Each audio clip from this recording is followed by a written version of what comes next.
这是点列，各位观众朋友，晚上好，欢迎您收看藏人行政中央电视台本周西藏华语节目。今天是藏历2144年7月4号，公元2017年8月25号。今天的主要新闻有：博茨瓦纳总统卡马再度邀请达赖喇嘛尊者；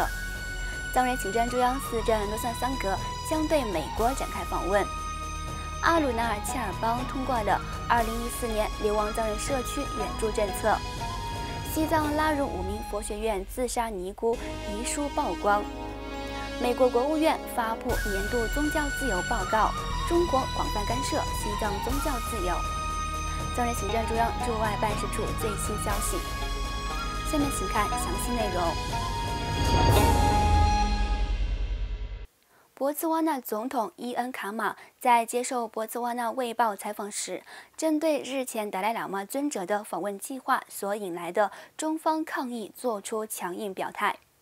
他指出，中国曾用卑劣手段试图阻止达赖喇嘛访问，同时强调我们不是中国的殖民地，欢迎达赖喇嘛尊者在恢复精力后再次访问博茨瓦纳。达赖喇嘛尊者原计划参加在非洲国家博茨瓦纳举行的一场研讨活动，消息一出便引来北京的抗议。中共当局先后多次向博茨瓦纳提出警告，威胁称这将影响两国的外交关系，而博茨瓦纳官方则坚持立场，并且宣布总统伊恩卡马将同达赖喇嘛尊者见面，还表态将对尊者同高规格的外宾礼遇进行接待。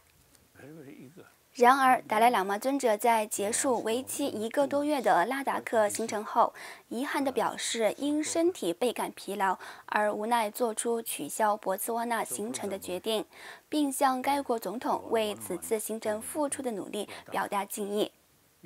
总统伊恩卡马近日在接受博茨瓦纳卫报采访时指出，我们允许达赖喇嘛尊者访问博茨瓦纳，因为他从未伤害过我们的国家，而且中国的敌人并不是我们的敌人。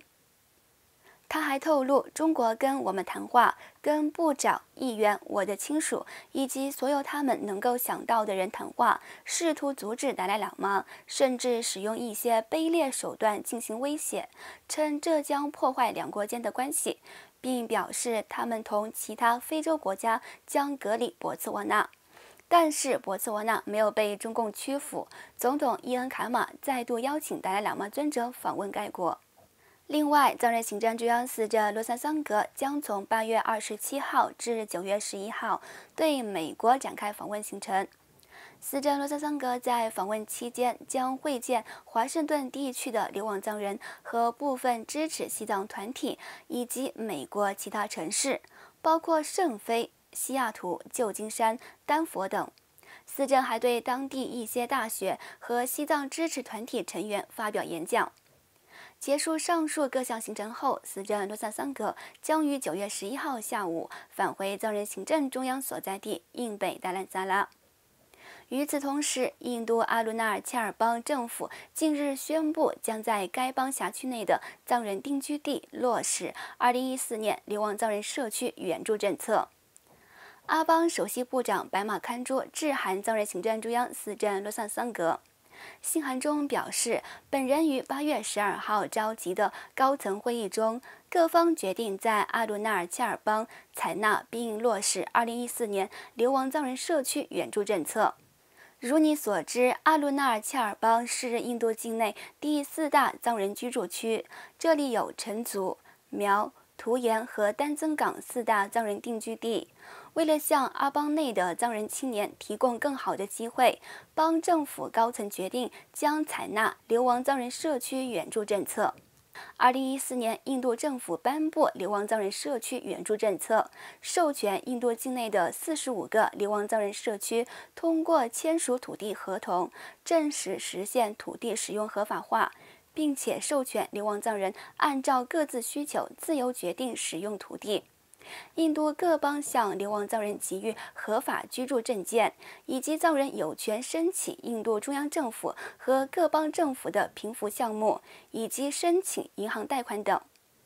与此同时，8月15号，美国国务院发布了2016年国际宗教自由报告，强调中国加大了对西藏各寺院宗教自由的干涉力度，导致藏传佛教持续衰退。报告强调，中国当局近年来持续干涉藏人的宗教活动，特别是西藏的寺院，宗教人士遭到强迫失踪、遭受酷刑、长期拘留和任意逮捕，被迫驱逐出寺院，甚至限制参与宗教活动，以及强行拆除寺院等。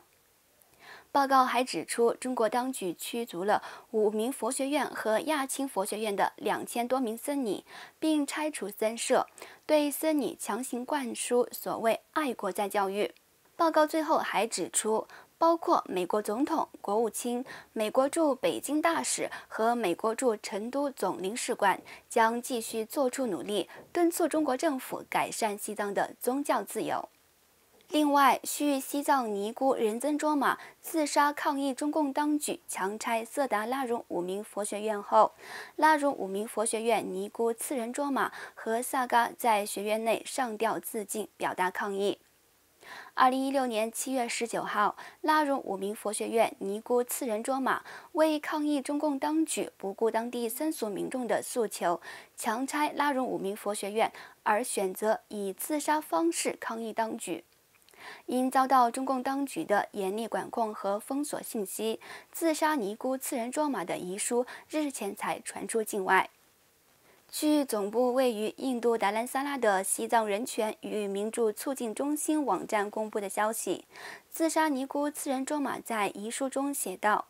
我的内心非常痛苦，中共政府丝毫不尊重我们学佛的自由，这些小小的居所不断被拆除，我只有一死。”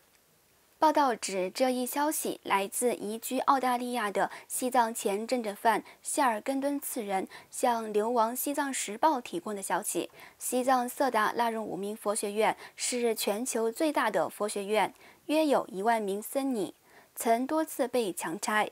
2016年7月份，中共当局以加快推进城镇化建设步伐为名，再次下令拆除拉荣5名佛学院的部分僧舍，并引起争议。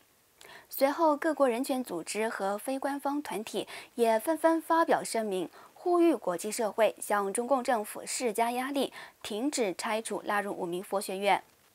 下面请看藏人行政中央驻外办事处的最新消息。藏人行政中央驻台湾办事处于8月22号发布了达赖喇嘛文集15之世界多元之美达赖喇嘛青年时代对话中文版书籍。